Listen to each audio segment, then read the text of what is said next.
YouTube, what's up? Dope Shit TV. As you can see, I'm in the bus. Got the table up. I'm in the dinette. I wanted to talk about batteries, right? So obviously, already in here, I have 8 250 amp hour flooded batteries in here, and I started out with the Renogy solar kit. I had the the Wanderer, I believe it was, and I upgraded that to a MPPT charge controller. Now, that's the tracer with the little box that you can manipulate and whatnot. Let me tell you something. Completely, like, huge difference. It's like no comparison. I come in here, the thing is, it's not even a sunny day. The thing is at 12.5. You know what I mean? Whereas with that,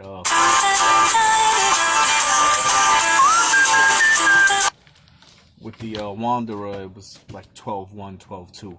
Very big difference between the PWV and the MPPT. MPPT is the way to go for longevity for your batteries and whatnot. Every time somebody calls me, it makes a huge noise in these videos. It kind of pisses me off. But what can I do? You know, work out every day, work on the bus. That's pretty much it. Trying to think. Oh yeah, so anyway, I was talking batteries, right? So yesterday I uploaded a video about using Prius batteries. Those are nickel-plated metal hydride, I believe. There's 28 of them. So basically what I did was I took the whole situation apart. I really didn't want to, but I have to, you know, make them. They already paired into 12 volts and then, you know, put into series and whatnot. So that was easy. I only had to take off everything on one side. But I noticed that the Toyota Prius comes with something called a battery maintenance system. Basically, I'm thinking it was like a BMS.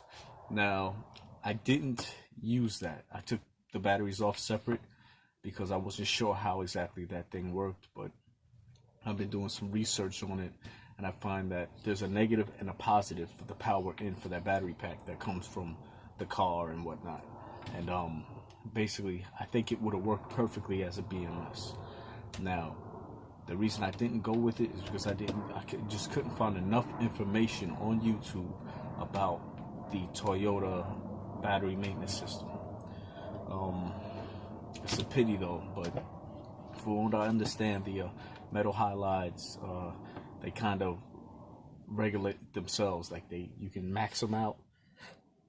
You know what I mean? And you know, once they reach what they can reach, that's it. They don't take any more. Kind of like on their own. But a BMS would have been a great thing. I gotta watch some more Jehu Garcia videos and get exact information on what's what, and you know, and how those things work together. But what I planned on doing was, I don't want to get rid of the flooded batteries that I have. All right, now the metal halides, most settings on charge controllers are LiPo, lithium, you know, like it's a special setting. And then I have a user setting, which is like a fifth option on my controller to do it custom for a specific battery type. But what I think I'm going to do is, I have the negative and positive running from the solar to the controller, from the controller to the first set of batteries, right? Then they come around to all the batteries. I think what I'm going to do is I'm going to use that Wanderer temporarily because it also has a lithium setting, right? I'm going to connect that to the negative and positive of this battery bank. And what I'm going to do is I'm going to set up some type of I want to say a relay, but I'm going to have to figure out how I'm going to do it. But what I'm basically going to do is I'm going to run that to the opposite end of this battery bank. Because once that power is coming in, that whole positive is charged. And that whole negative is kind of like balanced. And what I'm going to do is I'm going to have that go into that controller. And then that controller to the other bank of batteries. Because, you know, it's going to be a process. How would I have enough space to add more panels, or is there a connector that splits the panels, or whatever the case may be? I only want to use the flooded stuff for high amp applications, which really I have none of.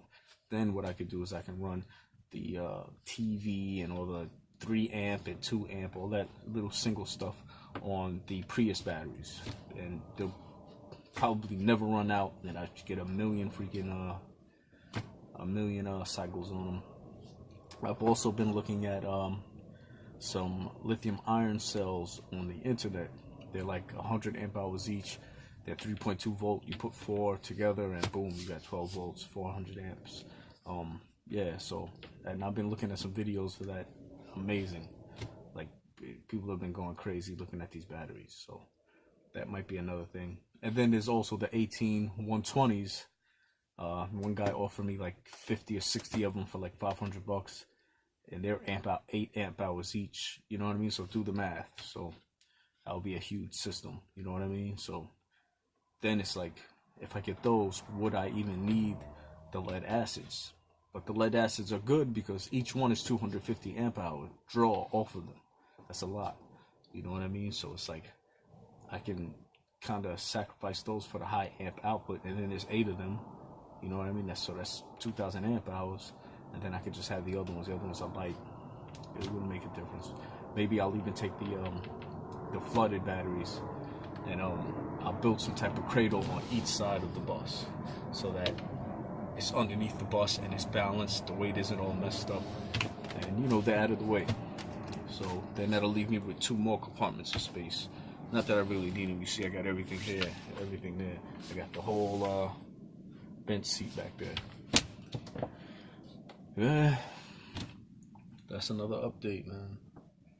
I've been real busy. Business is doing good. You know, I'm all over the place right now. Oh, listen, I do have the heater on. That is a Force 10 cozy heater, but I also got this thing from Amazon. Small little thing, 300 watt. This thing works, and I can set it 90 degrees, 40 degrees, whatever the case may be. And you know, I have a float charger. It's like 50 amp float charger, so that when I'm connected to power, so worst come to worst, if it is gonna be like the other day, it was like -4 degrees or something like that here in New York, no issues whatsoever. And then, you know, I have all the water out of the tanks and all that stuff. It was just very little in there, not enough to swell up and blow anything up. But worst come to worst, I could always use this. So whenever I'm in short power, use this. Or whenever I'm getting, say, 600 watts of power, the batteries get topped off in less than an hour. So run this, let it do its thing, you know. So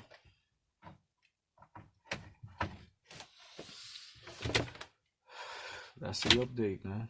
You know, got the reflectors. I gotta figure out. I already put some black microfiber. Oh, for moisture, right?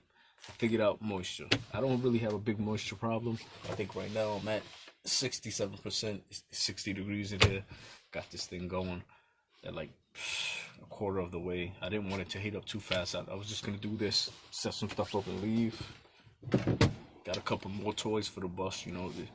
It's an E350 van, is what it's registered as, passenger vehicle, but you know, 8 lug wheels. Those some huge wheels, man. So this is the key for that. I got 6 of these things. Figured I'll put one in the bus.